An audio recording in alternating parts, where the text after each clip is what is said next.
dar um intervalo, que era o seguinte, no curso de Young Newton, foi uma discussão que a gente fez aí, que quando a gente tem um conjunto de transformações e a gente quer ver a estrutura de grupo que está por trás dessas transformações, o que a gente faz sempre é comutar, né, calcular o comutador de duas transformações arbitrárias, né, para uma transformação Δ1, uma transformação Δ2, atuando no mesmo campo. E aí a gente sabe que do lado direito a gente deve ter uma transformação Δ3 atuando no mesmo campo. E a transformação Δ3 é uma transformação que deve ser da mesma categoria de Δ1 e Δ2. Δ1 é uma transformação no parâmetro ε1, essa para ε2, essa é uma transformação no parâmetro ε3, que é a função de ε1 e ε2, e que mostra então que a gente conseguiu implementar as simetrias, né, a álgebra daquelas simetrias do conjunto de campos que a gente tem. Então, o que a gente tem aqui? A gente tem um conjunto de campos e tem as transformações de supersimetria. Então, vamos pegar, por exemplo, essa transformação. Vamos ver que eu faço quero checar essa relação, se ela se fecha. Esse aqui é o fechamento de uma álgebra de transformações, que está dando a estrutura de grupo por baixo, né, a estrutura de álgebra de transformações em cima dos campos. Então, digamos que eu tenho Δ1, Δ2 atuando no meu campo A. Sai isso em... Oi? Tem uma prerrogativa daquele grupo? Tem, sai daqui do fundo. Né? Você tem uma estrutura de grupo dos geradores, então, a gente sabe que isso aqui se fecha no GC aqui do lado direito, e aí você sabe que essas transformações são contínuas, então essas transformações são do tipo parâmetro gerador.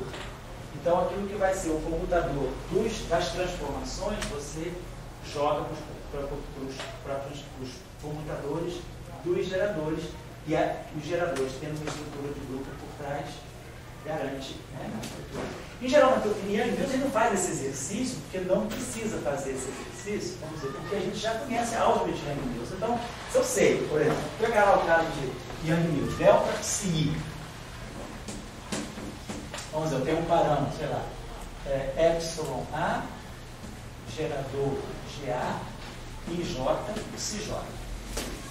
Isso aqui é uma transformação infinitesimal de Young-Mills, né? A famosa exponencial localítica.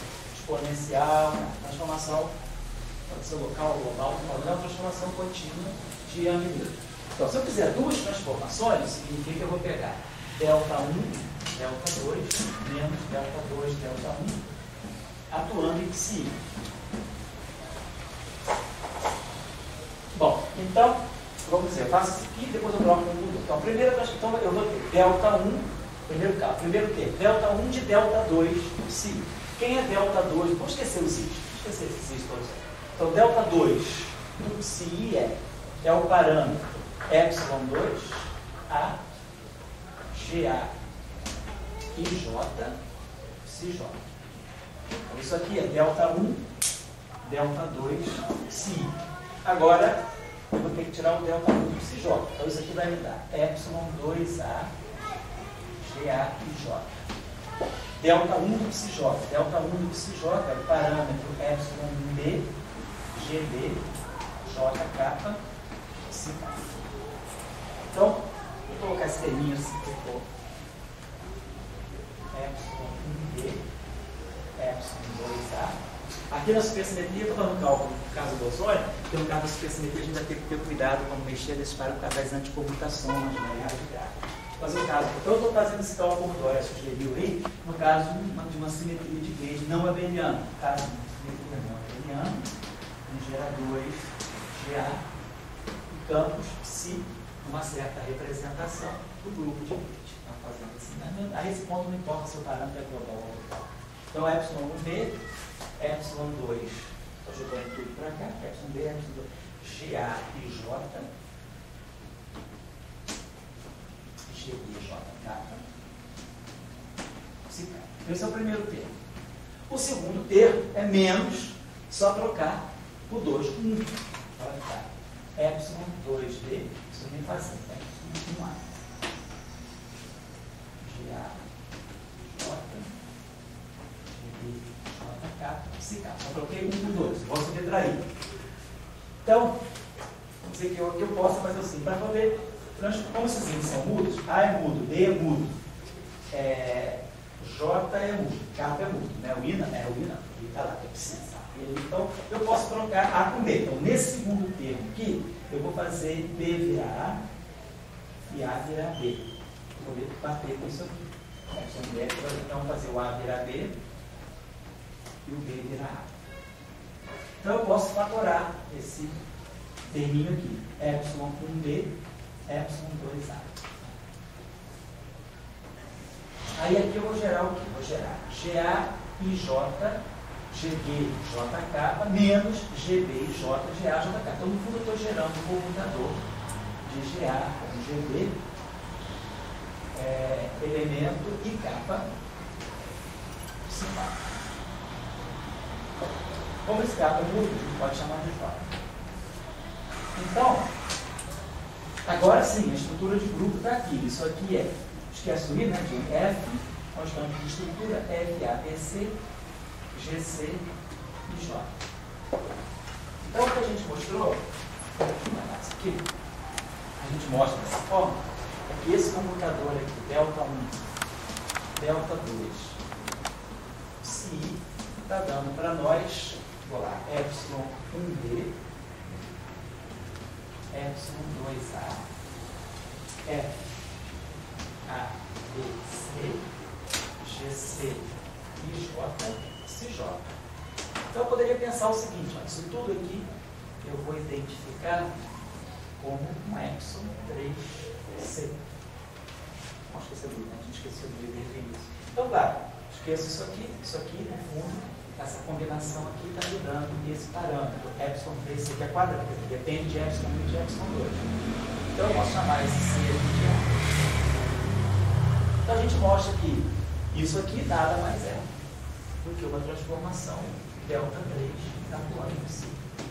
Então, a transformação delta 3 ela tem a mesma estrutura que a transformação delta 1 e delta 2. Um parâmetro, geradores atuando no campo. Então, justamente a partir da estrutura de Yang-Mills, eu tenho um grupo de Yang-Mills por baixo, isso aqui se fechou no gerador GC, eu sei que naturalmente essas transformações também elas fecham a álgebra. A álgebra dos geradores, trivialmente, naturalmente, implica na álgebra das transformações. É isso que a gente está falando aqui. Como no caso da supersimetria, eu não tenho um grupo de Yang-Mills. Desculpa, um pouquinho mais. Você está dizendo que, digamos, você tirou da álgebra de Lie, certo?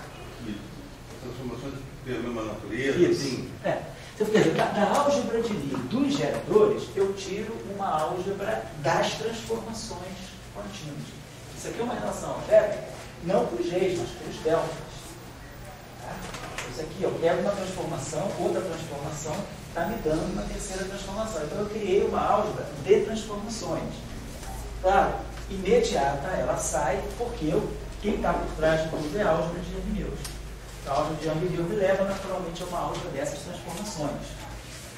Mas essa álgebra das transformações, por que ela tem que ter essa... Se não tivesse essa álgebra das transformações... Se não tivesse essa álgebra das transformações, significaria que os teus... Porque essa álgebra de transformações, elas estão sendo checadas em cima de cada campo. Significaria, então, que o teu conjunto de campos não está conseguindo representar a simetria, exatamente. Você não conseguiu implementar a simetria no espaço dos campos. Significaria. Ou seja, os teus campos não dão uma representação daquela simetria. Aqui a gente está garantindo que vai chegar lá. Por quê? Porque a gente sabe que esses caras aqui têm uma estrutura de álgebra de Lie por trás deles. Então eu tenho certeza que vai tudo aqui. Mas lá no caso da supersimetria, eu não tenho um grupo. Então eu botei essas transformações no bolso. A gente derivou essas transformações por argumentos muito simples. A gente é sempre sinistro, essa relação entre campo e grupo. Isso. Certo? Então o campo não é tem que aplicar o gerador para minha A, que é A. Então eu diria o seguinte, para mim, dava um campo, tem uma representação, quando tem uma conta bancária, isso, gera uma representação daquela grupo, você está com essa aula puxando. Senão ele não pode, vamos dizer. Senão você não conseguiu representar aquelas transformações em termos de teus campos não carregam, eles não dão uma representação da tua álgebra de transformações. Existe uma exigência da teoria de grupo. É uma exigência da teoria de grupo e depois você quer levar isso para a teoria de campo, porque justamente o papel da simetria é ver o quanto a simetria controla, vamos dizer, o comportamento do teu sistema. Você vai quantizar essa teoria. Esses campos agora vão virar operadores. Esses operadores satisfazem certas relações de computação. Então você vai dar essa álgebra de transformações é fechada em cima dos campos, aí vem toda a discussão do lado do Taylor. Aí a gente sabe que isso aqui tem uma repercussão lá na frente, no programa de renormalização, no programa da unitariedade, na discussão das anomalias. Então, a própria consistência da teoria quântica de campos, ela vem muito da necessidade disso aqui já começar lá na teoria clássica. Por exemplo, eu quero botar um grande tabu, quero chamar que o meu campo psi está ligado a 3. Tá legal, quadradinho lá, tá. Se eu não tivesse fechado isso aqui, eu não podia fazer isso. Não podia. Aquela teoria de grupos, ela está inválida para você. Os teus campos, eles não estão seguindo aquela teoria de grupo. Então, esse é o primeiro teste clássico que você vai fazer, que eu não vou fazer agora. Então, vamos perguntar. Tem uma álgebra, essas transformações, desse jeito, elas estão fechando uma álgebra. Se eu fizer uma transformação de supersimetria 1, depois faço uma transformação de supersimetria 2, comuto elas duas. O que eu vou ganhar do lado direito? Eu ganho na terceira supersimetria? O lado direito vai me dizer qual é a cara dessa álgebra. Eu vou ganhar alguma álgebra, mas que álgebra é essa? Então, por que o exercício se justifica aqui? O caso de a gente não precisa muito fazer, é bom fazer um dia para ver, mas ela está garantida. Mas ali não, ali eu produzi um conjunto de transformações e a gente quer ver agora como é que essas transformações se organizam, se elas têm uma estrutura de grupo por trás delas. Tá? Para você, só fazendo perguntas assim, bem primárias para mim. Não é primário não, isso é estrutural. Se você, para ter um ganho tabu, você tem que estar com aí a álgebra, essa álgebra, né? Tem que ter essa álgebra representada nos seus campos. E essa álgebra tem que estar nessa álgebra de campos. Porque, vamos dizer assim, essa é uma maneira até que o físico tem de chegar a algum grupo. Vamos dizer assim, se os matemáticos não tivessem já trabalhado os álgebras de Lie graduadas, esse modelo supersimétrico, ele vai mostrar para a gente que existe uma estrutura de grupo mais amplo por trás da supersimetria. A gente vai ver que existe o que a gente chama de uma graduação do grupo de Poincare. Então, a gente vai descobrir que tem um grupo, mas que não é um grupo de Lie usual por trás da supersimetria. Então, de uma certa maneira, se o cara da física consegue rolar um conjunto de transformações, e se essas transformações forem assim, meio fora do padrão, ele pode, de repente, através de um modelo físico, descobrir um espaço novo, um grupo novo. Foi o que aconteceu, inclusive, com supersimetria. Construindo-se modelos supersimétricos, né, baseados em supersimetria, pensando-se que talvez pudessem descrever algum tipo de física, baseados nos modelos sigma supersimétricos, acabou que chegou-se à existência de espaços que os matemáticos ainda não tinham classificado, alguns espaços chamados de algumas variedades de Hyperterra que os matemáticos ainda não conheciam, que são interessantes em matemática. Por exemplo, naquele curso de Satellite School, quando o Edith Wilson esteve aqui falando de geometrias complexas, né, espaços de Keller, né, Hyperterra, alguns daqueles espaços foram descobertos por físicos escrevendo modelos supersimétricos. Não foi assim, não veio da matemática. Então, a física, ela, por trás desse modelo, tinha uma estrutura de um espaço que os matemáticos não tinham classificado. Então, isso aí, por exemplo, é um exemplo típico. A gente vai ver que álgebra, para 10 minutinhos, 5 minutos, a gente acaba. A gente vai dar que álgebra pode sair daí. Então, vamos lá, vamos pegar uma transformação que a gente vai ter que calcular, que a gente vai ter que fazer, vai ser isso aqui. Delta 1, delta 2 atuando em A, menos delta 2, delta 1 atuando em A. Então, vamos trabalhar só um lado e depois é só trocar 2 com 1. Então, delta 1, que é a transformação delta 2 atuando em A. Então, vou botar aqui o nosso parâmetrozinho numérico, alfa. Então, esse alfa aqui é epsilon, parâmetro supersimetria, epsilon 2 barrado psi. Então, o primeiro termo é só isso, delta 1 disso aí. Agora, claro, esse carinha aqui vai entrar, isso aqui vai ficar alfa, epsilon2 barrado, delta upsi. Isso aqui vai ficar alfa, epsilon2 barrado, delta upsi. Então, vamos lá, quem é delta upsi? Está lá, vai ser. Vou pegar o primeiro termo. I, beta, parâmetro beta, gama mi, dmi, né? dma, gama mi, epsilon 1. Então, primeiro, mais outros, mais gama, minha matriz gama, epsilon 1, F. Então é a primeira transformação.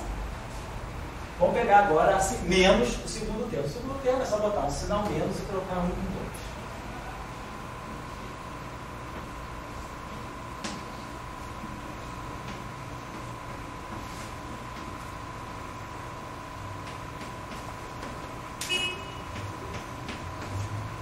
Só coloquei um. Então, fazer esse cálculo aí atrás. Observe esse termo aqui e esse termo aqui. Lembra-se? Então, estamos trabalhando com os pilotos de Majorana, então a gente sabe que esse bilinear fermiônico, epsilon2 barrado vezes epsilon1, é igual a epsilon1 barrado epsilon2. Propriedade dos pilotos de Majorana anticomutantes, como a gente viu lá na primeira aula, na segunda aula, a gente já tinha trabalhado essa identidade. Então, esse termo aqui cancela esse termo aqui, o termo R desaparece. Então, a gente viu, vamos pegar o primeiro termo, ficou I, alfa delta. Aí ficamos com I, vamos fazer confusão, alfa delta. Aí, então, o primeiro é o seguinte, epsilon2 barrado, gama mi, epsilon 1, segunda vestibular, dmi, isso aqui sai, né? Isso aqui é um número, do ponto de vista álgebra vestibular, isso aqui não tem caráter vestibular. Então, isso aqui passa por isso, o passa por essa matriz, vai para onde quiser, vai para a direita, para a esquerda. E aí, o segundo termo é a mesma coisa, é menos I alfa beta, só que tem um sinal menos. Aí vai aparecer aqui menos epsilon 1 barrado, gama mi, epsilon 2. Então, sinal menos I, alfa, beta, epsilon barrado, gama mi, epsilon 2, e o dma. Então, esse dma pode sair daqui, vai fazer tudo isso aqui no campo A.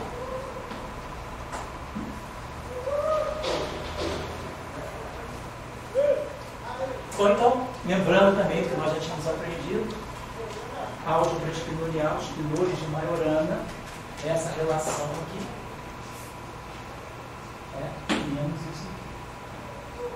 Tem uma antissimetria quando se trata da matriz gama mi. Então, esse termo aqui, posso escrever lá. Esse termo aqui é igual, esse aqui é menos esse. Então, sinal que é um fator 2 da base. Então, a gente ficou aqui, no final de tudo, esse comutador de delta 1 com delta 2 ficou 2i alfa beta. Os parâmetros alfa vamos deixar, eles não vão afetar a álgebra, vão apenas um parâmetro multiplicativo. Qual é a estrutura da álgebra que está aqui? Aí nós temos aqui epsilon 2 barrado epsilon 1. Isso aqui é um quadro de vetor do ponto de vista do espaço uniforme, dmi. Então, isso aqui está mostrando o seguinte, que essa transformação aqui é supersimetria.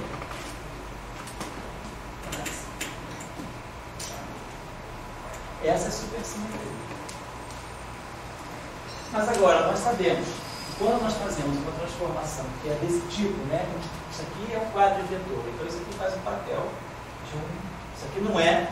Isso aqui é espinor, isso aqui é espinor. Então, isso aqui é um número comutante. No final do dia, isso aqui é um número comutante. Então, isso aqui faz o papel, sei lá, de um quadro de vetor, podemos chamar de símbolo.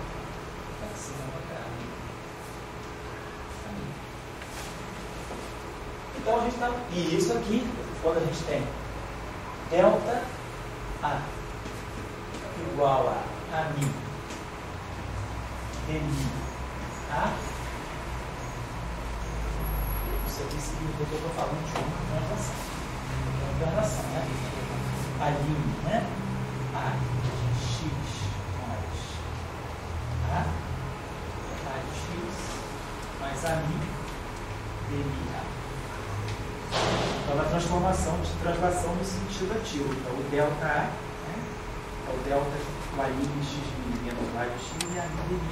Então, esse lado direito, deixa eu apagar isso aqui, só para interpretar para vocês, isso aqui nada mais é do que isso aqui é um parâmetro de uma translação, isso aqui é o PMI, o gerador de uma translação, derivada, né? IDMI, na verdade, né?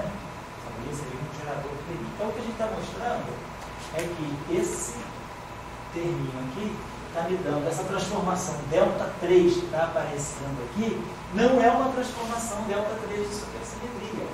É uma transformação Δ3 que representa uma translação. Eu tenho uma translação atuando em cima do campo A.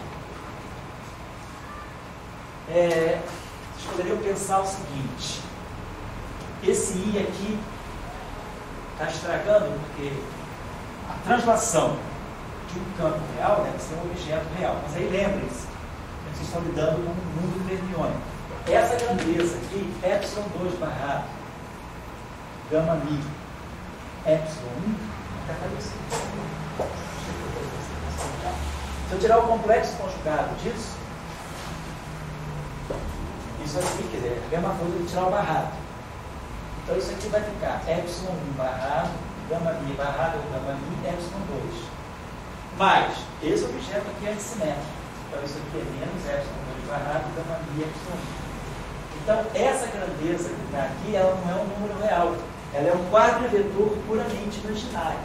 Então, isso aqui é como se fosse I vezes um quadrivetor real ali. Então, esse I se cancela com esse I. Então, na verdade, tudo isso aqui é uma coisa real. Como se eu pudesse, né? Isso aqui é um número puramente imaginário. É um quadrivetor puramente imaginário. Então, eu posso escrever ele como I vezes um quadrivetor real. Então, isso aqui fica menos 2 alfa beta a mi dmi a. Bom, nada me impede de chamar isso aqui, no fundo, isso aqui, eu multiplicar um vetor por um número real, um sinal maior, pode ser que é um psi. Então, na verdade, o que a gente obteve aqui foi uma translação, né? Translação de um parâmetro psi construído a partir dos dois extensores. Então, a gente está fechando uma álgebra, mas só que duas transformações de supersimetria não estão dando a terceira transformação de supersimetria, estão dando uma translação. Isso aqui é uma transformação, é uma translação, um parâmetro psi atuando no campo A. Então a gente obteve aqui, vou colocar assim, uma translação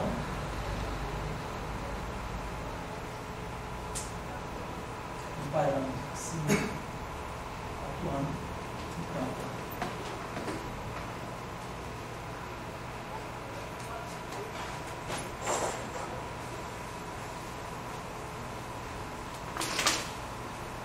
Bom, aí vocês podem, não vou ficar, acho que vocês dentro, não vai ser, fazer o trabalho seguinte é fácil. Faz a mesma coisa para o psi.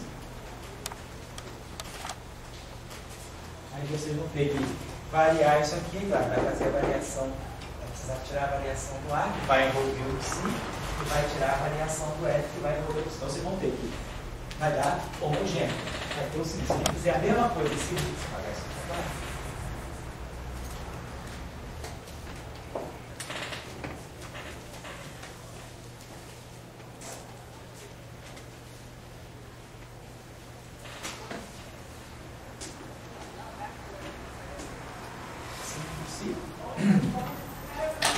Vocês vão ter também aqui uma translação atuando em cima do psi. Só que aqui vocês vão ter que prestar. A mesma coisa vai acontecer, mas eu queria só que vocês prestassem atenção na seguinte coisa. Quando fizer a primeira transformação do psi, vai produzir um A e o F. Aí quando bater a segunda transformação, quando o delta 1 bater desse psi E aí, quando eu fizer o Δ2, vai produzir ε2 aqui no ar. Mas aí o Δ1 vai bater no ar, vai reconstituir um psi. Então vai ficar psi. Aqui não pode. Quando bater o Δ2, bater no F, o Δ2 psi vai produzir o F. Mas quando o Δ1 bater no F, vai produzir outro psi. Então vocês vão conseguir colocar todos os psis. E aí vocês vão ver que tem derivada aqui. Tem uma derivada do psi aqui e tem uma derivada do psi aqui. Então fica claro que a translação vai estar produzida aí também. O único que vocês vão ter que usar um pouquinho esses truquezinhos de Spinoza, né? Lembrar que Spinoza de Majorana tem essas propriedades simplificadoras, né? De simetria ou de antissimetria quando eu troco de lugar no Spinoza. Essas propriedades são essenciais, não são triviais, porque os escritores usuais elas não são verdadeiras. Elas são verdadeiras só para Spinoza de Majorana anti-comutantes. E aí a mesma coisa se a gente fizer duas transformações, não é?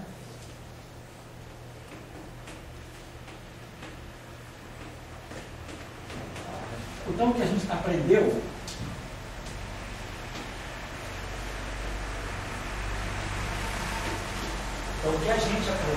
é que a álgebra, então, e a questão que o Dória estava levantando, né? Isso é essencial, não é essencial? O que é essencial para nós é mostrar que a gente tem uma surpresinha, que a álgebra das transformações de supersimetria, elas não se fecham na supersimetria, elas se fecham nas translações. Então, eu preciso incorporar supersimetria e translação para formar. Então, aqui vai ser, vamos ver se vamos chamar de grupo, né? Grupo de transformações. Ele vai envolver supersimetrias e translações. Então, é preciso que as translações se fechem com as simetrias para formar. Daqui a pouco a gente vai discutir os geradores, tá bom? Então, vamos dar um breakzinho agora, são 6h10. A gente começou realmente por volta de 4h15, quase 2 horas, vai parar até 6h30, e 6h30 a gente pega até